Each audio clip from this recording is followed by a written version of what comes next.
আসসালামু আলাইকুম, কেমন আছেন সবাই? আশা করি খুবই ভালো আছেন। আজকে প্রায় অনেক দিন পরে ভিডিও রেকর্ড করতে বসছি। আসলে কিছু ব্যক্তিগত কারণে ভিডিও রেকর্ড করা হচ্ছে না। ইনশাল্লাহ আস্তে আস্তে আবার ফিরে আসবো। আজকের এই ভিডিওতে আমরা C++-এর ম্যাথমেটিক্স পার্টের 4 নিয়ে আলোচনা করতে যাচ্ছি, যেই পার্টে আমরা টোটাল 5টা C++-এর লাইব্রেরি ফাংশন নিয়ে আলোচনা করব। প্রথম ফাংশনটা হচ্ছে আমাদের FABS, দ্বিতীয় ফাংশনটা FDIM, ফ্লোর, হাইপড এবং FMA।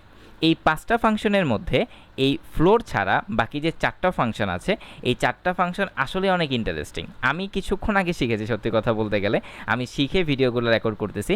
এর আগে আমি এই ফাংশনগুলো ছাড়াই ওই ক্যালকুলেশনগুলো করতাম, কিন্তু যখন আমি এই 4টা ফাংশন সম্পর্কে জানলাম, আমার কাছে মনে হলো যে আমি লাইব্রেরি ফাংশনগুলো আগে থেকে কেন শিখলাম না।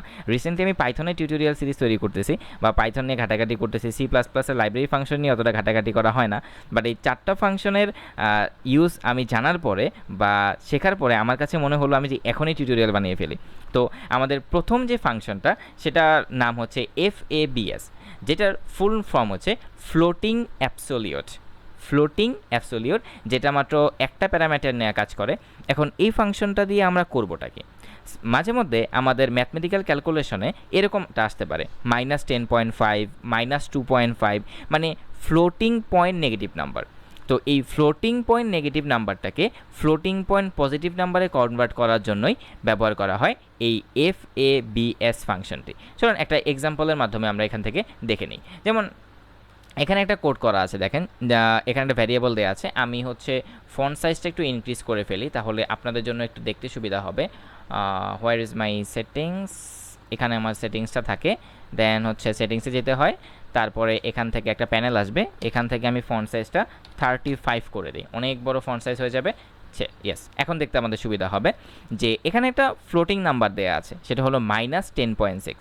তারপরে আমি সেটা FABS ফাংশনের মধ্যে দিয়ে দিয়েছি এবং যে রেজাল্টটা আসবে সেই রেজাল্টটা আমি আবার Cout-এর মাধ্যমে প্রিন্ট করে দিয়েছি।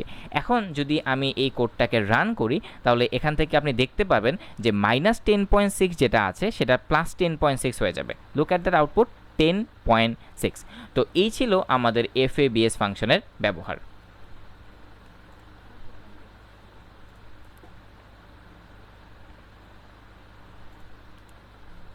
এখন আমি আপনাদের দেখাবো আমাদের সেকেন্ড ফাংশনটা, যেটা হচ্ছে FDIM, যেটা 2টা প্যারামিটার নিয়ে কাজ করে।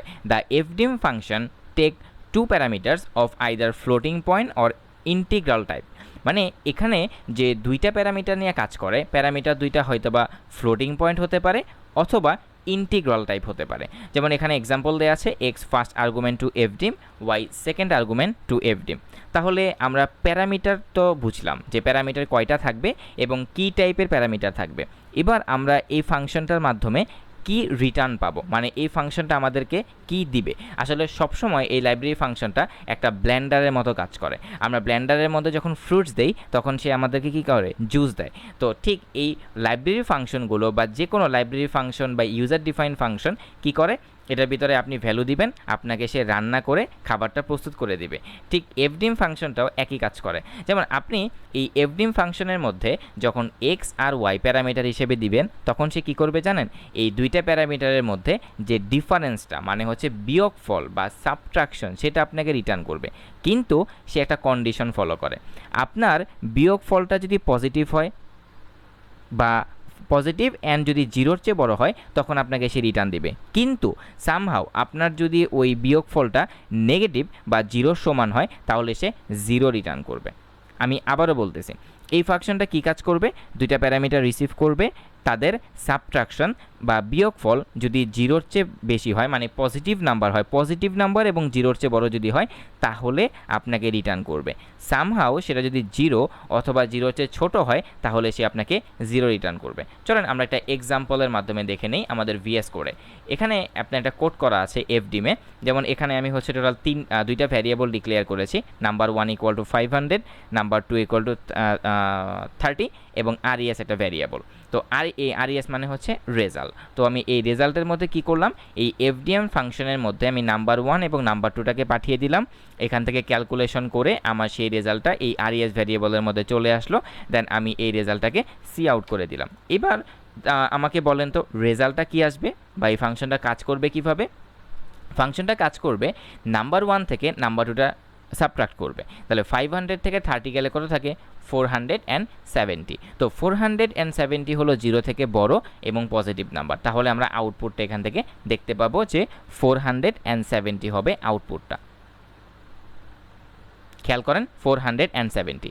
এখন যদি আমি সামহাউ এইটাকে কি করে দেই 10 করে দেই, তাহলে কিন্তু নাম্বার 1 মাইনাস নাম্বার 2 যদি করা হয় 10 মাইনাস 30, তাহলে কি হবে -20, যেটা 0 হচ্ছে সমান অথবা 0 থেকে ছোট, তাহলে আমাদের রেজাল্টটা কি আসবে 0।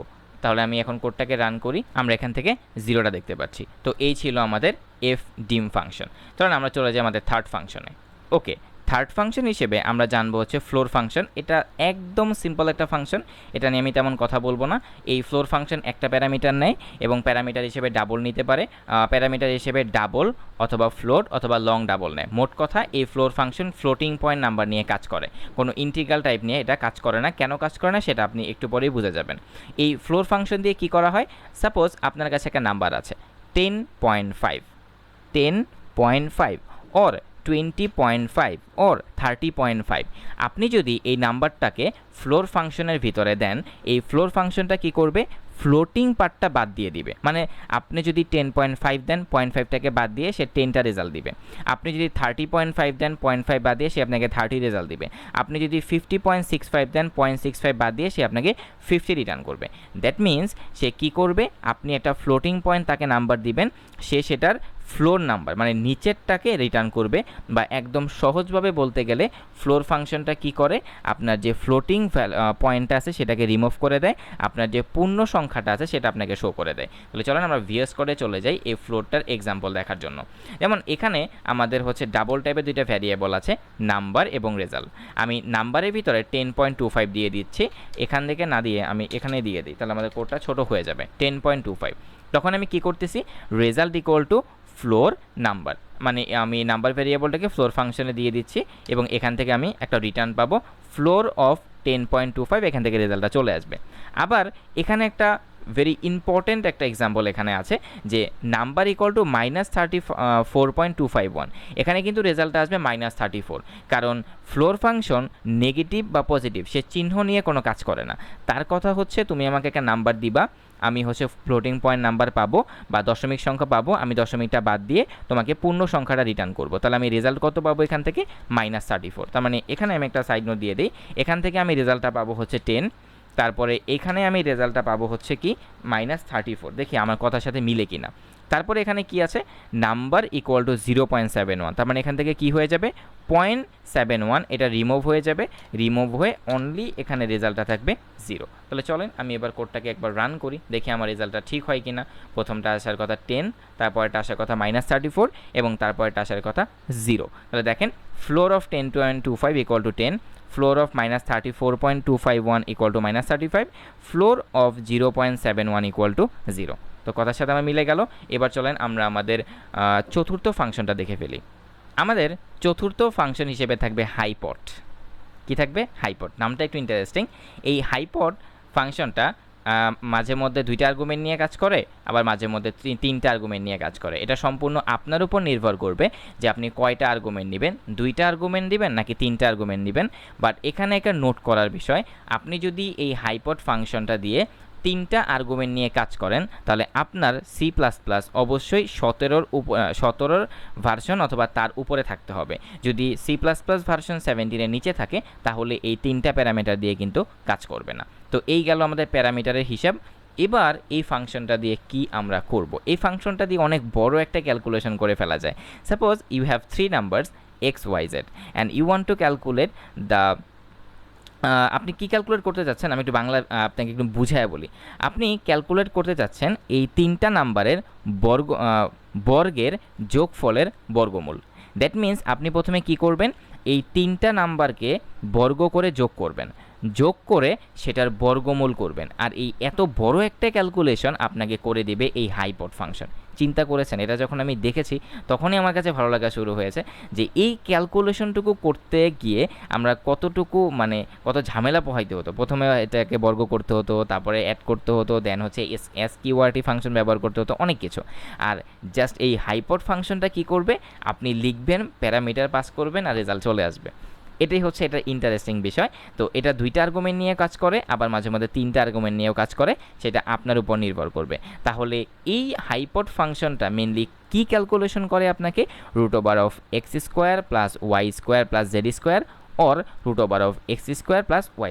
চলেন একটা এক্সাম্পল দেখে ফেলি আমরা আমাদের হাইপড ফাংশন। তো আমি হাইপড ফাংশনে আসলাম, আমি এখানে 2টা এক্সাম্পল দেখাচ্ছি এবং আমি একটু পরে অনলাইন কম্পাইলারে গিয়ে 3টা প্যারামিটার দিয়ে দেখাবো। আমার কেন জানি আমার পিসিতে 2টা আর্গুমেন্ট নিয়ে 3টা আর্গুমেন্ট নিয়ে কাজ করতেছে না, যদিও আমাদের এটা 17 ভার্সন, আমি জানি না। তো আমি আপনাকে অনলাইন কম্পাইলার দিয়ে দেখাই দিব। দেখেন এখানে আমাদের টোটাল 3টা ভ্যারিয়েবল আছে ডাবল টাইপের, নাম্বার 1 = 10 এবং নাম্বার 2 = 30। আমি যদি 10 আর 30টাকে বর্গ করে যোগ করি তাহলে আমাদের কত আসতেছে, 100 অ্যান্ড হচ্ছে 900। আমি যদি 100 করি এবং আমি 30টাকে যদি হচ্ছে বর্গমূল করি তাহলে আমাদের এখান থেকে আসতেছে 900 এবং আসতেছে আমাদের 100, তাহলে আমাদের কত হচ্ছে 1000। আমি যদি 1000টাকে বর্গমূল করি আমাদের রেজাল্ট আসার কথা 31.6228। তাহলে এবার আমি যদি এই প্রোগ্রামটাকে রান করি তাহলে দেখেন আমার এখানে কি হয়, রেজাল্ট আসতেছে 31.6228। এই ফাংশনটা শুধুমাত্র যে আপনাকে ওই √(x² + y² এটা করতেছে তাও কিন্তু না, এই ফাংশনটা আপনার আরও একটা কাজ করে দিচ্ছে। সেটা হলো আমরা জানি দশমিকের পরে যদি 3 নাম্বার ঘরে যদি 5 অথবা 5-এর বেশি হয় সেটার আগের সংখ্যার সাথে সেটা 1 যোগ করে দেয়, আপনাকে সেই ক্যালকুলেশনটাও সে করে দিচ্ছে। এটার অরিজিনাল আউটপুট ছিল 31.62277766, সেই রেজাল্টটাকে সে করে দিচ্ছে 31.6228। তো এই ছিল আমাদের হাইপড ফাংশন। একটা স্টেপ বাকি এটা হচ্ছে 3টা আর্গুমেন্ট নিয়ে যদি আমরা দেখতে চাই, তো এই কোডটা আপনি একটু খেয়াল করেন। এই কোডে আচ্ছা আমি একটু ডার্ক করলে একটু কুল লাগে। তো আপনার এখানে হচ্ছে 3টা আর্গুমেন্ট নিয়ে তারা কাজ করতেছে, (x = 2.0, y = 3.1, z = 3.0)। এরপরে সে এই যে রেজাল্ট ফাংশনে এফএমএ ফাংশনের ভিতরে 3টা প্যারামিটার দিচ্ছে x y z, দেন হচ্ছে এখানে সি আউট করে দিচ্ছে এফএমএ অফ xyz = রেজাল্ট। আবার এখানে হচ্ছে তারা 2টা আর্গুমেন্ট, সো এটা আমাদের দেখার দরকার নাই, আমরা এটা অলরেডি দেখে ফেলেছি একটু আগে ভিএস করে 2টা। তো আমরা 3টা আর্গুমেন্ট নিয়েই দেখি। তো আমি যদি এবার কোডটাকে রান করি, #include IO স্ট্রিম কোথায় গেল আবার, IOSTREM #include IO স্ট্রিম। এবার যদি আমি কোডটাকে রান করি তাহলে এফএমএ xyz = 9.2। আপনারা এখানে আপনাদের ক্যালকুলেটর দিয়ে ক্যালকুলেশন করে দেখতে পারেন, এটা আমাদের রেজাল্ট 9.22 সামথিং আসে, কিন্তু এটা 9.2 অ্যান্সার করতেছে। ঠিক আছে, তো এই ছিল আমাদের হাইপড ফাংশন। তাহলে চলেন আমরা আমাদের এই ভিডিওর লাস্ট ফাংশনটা দেখি। আমাদের এই ভিডিওর লাস্ট ফাংশনটা হচ্ছে এফএমএ বা ফমা ফাংশন, আমি এটার নাম দিয়েছি এফমা। তাহলে এফএমএ ফাংশন, এই ফাংশনটা হচ্ছে 3টা প্যারামিটার নিয়ে কাজ করে, এক্স ওয়াই জেড, এবং কি টাইপের সেটা একটু পড়ি আমরা। The first argument to be আচ্ছা কি টাইপের, এটা যে কোনো টাইপের আর্গুমেন্ট নিয়ে কাজ করে, কিন্তু এই ফাংশনটা দিয়ে একটা নির্দিষ্ট টাইপের ক্যালকুলেশন আপনাকে করে দিবে। আমি জানি না এই ফাংশনটা কেন মেক করা হয়েছে বা এই টাইপের নির্দিষ্ট টাইপের ফাংশন মানে ক্যালকুলেশন কেন মানে একটা নির্দিষ্ট ক্যালকুলেশন কেন এখানে করে দিয়েছে তারা, আই ডোন্ট নো। তারপর আমরা শিখি, দেখি হয়তো বা কোনো কাজে লাগতে পারে। তো এফএমএ ফাংশনটা কি করে, এটার যে প্রথম প্যারামিটারটা আছে সেটা মাল্টিপ্লাই হয় তার দ্বিতীয় প্যারামিটার সাথে, মানে x মাল্টিপ্লাইড বাই ওয়াই, এবং এই গুণফলের সাথে বা এই প্রোডাক্টের সাথে আপনার তৃতীয় যে আর্গুমেন্টটা থাকে জেড সেটা যোগ হয়। দ্যাট মিন্স একদম সহজ ভাষায় বলতে গেলে x multiplied by y plus z. এটা এইটুকু হলেও আমি একটু সীমাবদ্ধ থাকতাম যে না ঠিক আছে এটা একটা সিম্পল ফাংশন, বাট এটা আরেকটা কাজ করে। সেটা কি, আপনি যখন এই এক্স ওয়াইয়ের প্রোডাক্ট বের করতেছেন তখন কিন্তু আপনার ইনফিনিটি সংখ্যক প্রিসিশন থাকে, মানে দশমিক নাম্বার, যে দশমিকের পরে যে নাম্বারগুলো সেটাকে বলা হয় প্রিসিশন, এই নাম্বারগুলো থাকে। সে কি করে, আপনার এই যতগুলো প্রিসিশন আছে একটাকেও স্কিপ করে না, এই সবগুলো প্রিসিশন রেখে তার সাথে জেডটাকে যোগ করা হয়।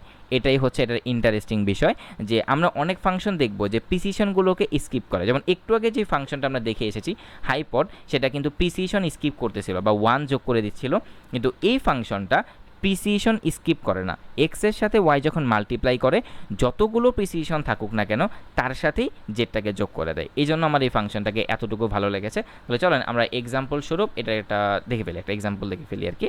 তো আচ্ছা, এটার এক্সাম্পল মেবি এখানে করা হয় নাই, তো আমি এখানে নিজেই একটা এক্সাম্পল তৈরি করতেছি, বা হচ্ছে আমরা আমাদের একটু হচ্ছে আচ্ছা দাঁড়ান, আমি এটার একটা সুন্দর এক্সাম্পল এখানে আছে, জাস্ট এ মিনিট, আমি জাস্ট যেখান থেকে আমি এই টপিকটার লেকচার দিচ্ছি সেটার একটু ওইখানে যাই, আমি আপনাদেরকে সুন্দর ওইখানে একটা সুন্দর এক্সাম্পল দেওয়া আছে ওই এক্সাম্পলটা দেখানোর জন্য। তো এই হচ্ছে আমাদের লিঙ্কটা। আচ্ছা, এই ফাংশনটা দেখেন কি হয়েছে।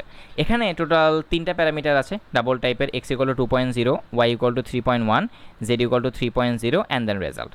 তারপরে কি করেছে, এফএম এ ফাংশনের মধ্যে প্যারামিটার দিয়ে দিয়েছে, তারপরে এখান থেকে রেজাল্ট আউটপুট করে দিয়েছে। এখন আমি যদি এটার মতো করে প্রথমে এক্স আর ওয়াইটাকে মাল্টিপ্লাই করি, আপনারা ক্যালকুলেটর নিয়ে বসে পড়েন, আমি ক্যালকুলেটর দিয়ে ক্যালকুলেশন করতেছি।